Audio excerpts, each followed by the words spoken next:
ನಮಸ್ಕಾರ ವೀಕ್ಷಕರೇ, ಗುಡಿಯ ನೋಡಿರಣ್ಣ ಕಾರ್ಯಕ್ರಮಕ್ಕೆ ಆತ್ಮೀಯ ಸ್ವಾಗತ. ವೀಕ್ಷಕರೇ, ಪ್ರತಿ ವಾರವೂ ಒಂದೊಂದು ಗುಡಿ, ಆ ಗುಡಿಯ ಬಗ್ಗೆ ನಿಮಗೆ ಗೊತ್ತಿರದ ಒಂದಷ್ಟು ಮಾಹಿತಿಗಳನ್ನು ತಿಳಿಸ್ಕೊಡುವ ವಿಶೇಷ ಕಾರ್ಯಕ್ರಮವೇ ಗುಡಿಯ ನೋಡಿರಣ್ಣ. ಈ ವಾರ ನಮ್ಮ ತಂಡ ಹೊರಟಿರೋದು ಶೃಂಗೇರಿ ಬಳಿಯ ಕಿಗ್ಗಾ ದೇವಸ್ಥಾನಕ್ಕೆ.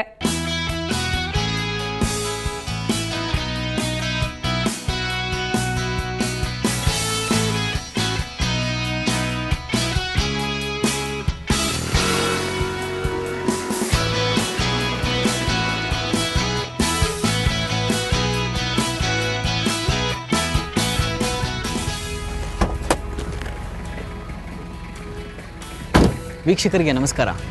ಇವತ್ತು ನಾವು ಬಂದು ತಲುಪಿರ್ತಕ್ಕಂಥದ್ದು ಶೃಂಗೇರಿ ಸಮೀಪದ ಕಿಗ್ಗಾ ಅನ್ನುವಂಥ ಒಂದು ಪವಿತ್ರ ಕ್ಷೇತ್ರಕ್ಕೆ.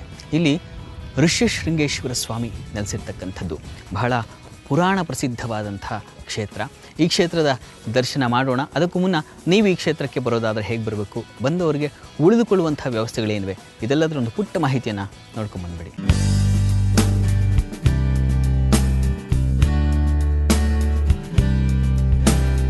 ಈ ಕಿಗ್ಗಾ ಕ್ಷೇತ್ರಕ್ಕೆ ನೀವು ಬರೋದಾದರೆ ಶೃಂಗೇರಿಗೆ ಬಂದೇ ಬರಬೇಕು.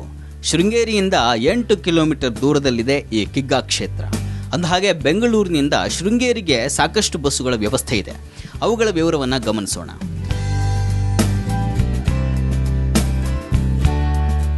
ಐರಾವತ ಇದು ಹೊರಡುವ ಸಮಯ ರಾತ್ರಿ 10:30ಕ್ಕೆ. ಇದರ ದರ 544 ರೂಪಾಯಿ.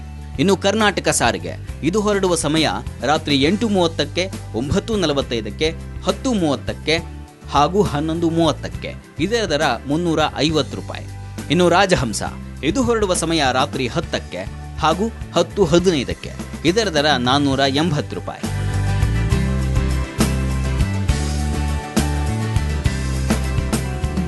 ಶೃಂಗೇರಿಯಿಂದ 8 ಕಿಲೋಮೀಟರ್ ದೂರದಲ್ಲಿದೆ ಕಿಗ್ಗಾ ಕ್ಷೇತ್ರ. ಇಂಥ ವನ ಪ್ರದೇಶದಲ್ಲಿ ಋಷಿಗಳ ವಾಸವಿತ್ತು. ಈ ವನ್ಯ ಪ್ರದೇಶದ ಒಂದು ಭಾಗದಲ್ಲೇ ಇದೆ ಋಷ್ಯಶೃಂಗೇಶ್ವರ ದೇಗುಲ. ಋಷ್ಯಶೃಂಗೇಶ್ವರನ ದರ್ಶನ ಮಾಡೋ ಮುನ್ನ ನಾವು ಈ ತುಂಗಾ ನದಿಯ ದರ್ಶನ ಮಾಡಬೇಕು. ಯಾಕೆ ಅಂತಂದರೆ ಈ ತುಂಗಾ ನದಿಯ ಜಾಗದಲ್ಲೇ ಋಷ್ಯಶೃಂಗ ಮಹರ್ಷಿಗಳು ಜನಿಸಿದ್ದು. ಋಷ್ಯಶೃಂಗರ ತಂದೆ ಹೆಸರು ವಿಭಾಂಡಕ ಮಹರ್ಷಿ ಅಂತ. ಆ ವಿಭಾಂಡಕ ಮಹರ್ಷಿಗಳ ತಂದೆ ಕಶ್ಯಪ ಬ್ರಹ್ಮ. ಆ ಕಶ್ಯಪ ಬ್ರಹ್ಮರು ವಿಭಾಂಡಕರಿಗೆ ಆಜ್ಞೆಯನ್ನು ಮಾಡಿದ್ರಂತೆ, ಸುದೀರ್ಘವಾದ ತಪಸ್ಸನ್ನು ಆಚರಿಸುವಂತ. ಅದರ ಸಲುವಾಗಿ ವಿಭಾಂಡಕ ಮಹರ್ಷಿಗಳು ಬಹಳ ಸುದೀರ್ಘವಾದ ತಪಸ್ಸನ್ನು ಆಚರಿಸ್ತಾ ಇರ್ತಾರೆ. ಆಗ ಅವರಿಂದ ಅಗ್ನಿಯ ಜ್ವಾಲೆಗಳು ಉತ್ಪತ್ತಿಯಾಯ್ತಂತೆ. ಆಗ ಆ ಜ್ವಾಲೆಯನ್ನು ತಡೆಯಲಾರದೆ ದೇವತೆಗಳೆಲ್ಲ ಆ ಜ್ವಾಲೆಯನ್ನು ನಂದಿಸಬೇಕು ಅನ್ನುವಂಥ ನಿರ್ಧಾರಕ್ಕೆ ಬಂದರಂತೆ.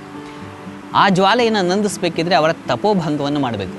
ಹಾಗಾಗಿ ಒಂದಷ್ಟು ಜನ ಅಪ್ಸರ ಸ್ತ್ರೀಯರನ್ನು ಅವರು ತಪಸ್ಸು ಮಾಡ್ತಾ ಇದ್ದಂಥ ಜಾಗಕ್ಕೆ ಕಳಿಸಿಕೊಟ್ರಂತೆ. ಆಗ ಅವರು ಅಪ್ಸರಸಿಯರನ್ನು ನೋಡಿ ಆ ತುಂಗಾ ನದಿಯ ತಟದಲ್ಲಿ ಆ ಅಪ್ಸರಸಿಯರು ನರ್ತನ ಮಾಡ್ತಾಯಿದ್ರು. ಆ ಜಾಗಕ್ಕೆ ಬಂದು ಅವರನ್ನು ನೋಡಿದ್ರು. ಅವರನ್ನು ನೋಡಿದ ಮೇಲೆ ಅವರಿಗೆ ತಪೋಭಂಗವಾಯಿತು, ವೀರ್ಯಸ್ಖಲನವಾಯಿತು ಅಂತ ಹೇಳ್ತಾರೆ. ಆ ನಂತರ ಆ ರೇತಸ್ಸನ್ನು ತುಂಗಾ ನದಿಯಲ್ಲಿ ಹರಿಬಿಟ್ರಂತೆ. ಇದೇ ಜಾಗದಲ್ಲಿ ಅದು ಸಾಗಿ ಹೋಗುವಾಗ ಇಲ್ಲಿ ಇರ್ತಕ್ಕಂಥ ಒಂದು ಜಿಂಕೆ ಆ ರೇತಸ್ಸನ್ನು ಸ್ವೀಕರಿಸಿದಂತೆ.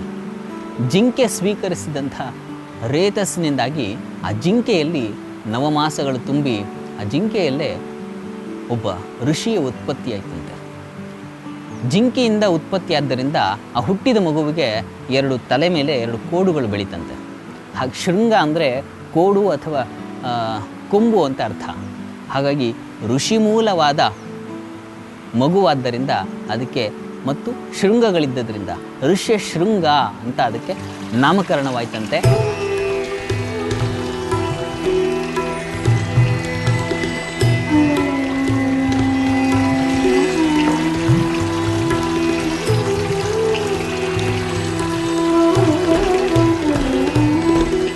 ಆ ಋಷ್ಯಶೃಂಗರನ್ನ ವಿಭಾಂಡಕ ಮಹರ್ಷಿಗಳು ತನ್ನದೇ ಮಗು ಅಂತ ಸ್ವೀಕರಿಸಿ ಆಶ್ರಮಕ್ಕೆ ಕರೆದೊಯ್ತಾರೆ.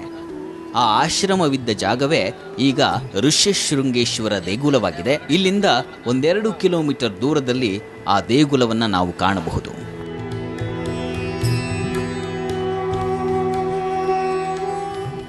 ಅವತ್ತು ವಿಭಾಂಡಕ ಮಹರ್ಷಿಗಳು ಅವರ ಮಗನಾದಂಥ ಋಷ್ಯಶೃಂಗನನ್ನು ಕರೆತಂದಿದ್ದು ಈ ಸನ್ನಿಧಿಗೆ. ಅಂದಹಾಗೆ ಅವರು ಸ್ತ್ರೀಯರಿಂದಾಗಿ ತಮ್ಮ ತಪೋಭಂಗವನ್ನು ಮಾಡಿಕೊಂಡಿದ್ರು.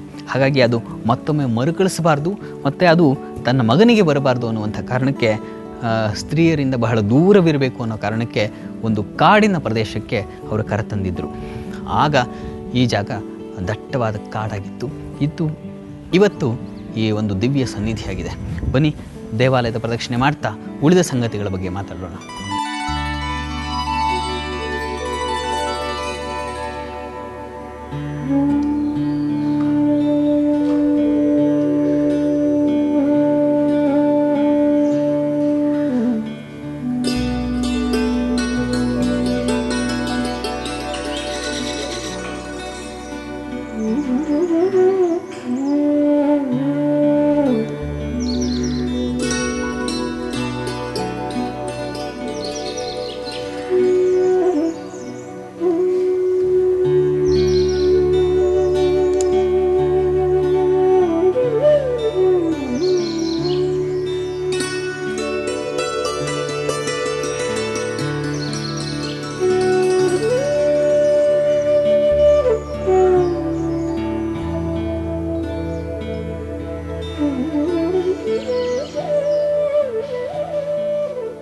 ಈ ಕ್ಷೇತ್ರದಲ್ಲಿ ಋಷ್ಯಶೃಂಗೇಶ್ವರನ ದರ್ಶನಕ್ಕೂ ಮೊದಲು ಬಂದಂಥ ಯಾತ್ರಾರ್ಥಿಗಳು ಅಥವಾ ಭಕ್ತರು ದರ್ಶನ ಮಾಡೋದು ಇಲ್ಲಿರುವಂಥ ಬಸವಣ್ಣನನ್ನು.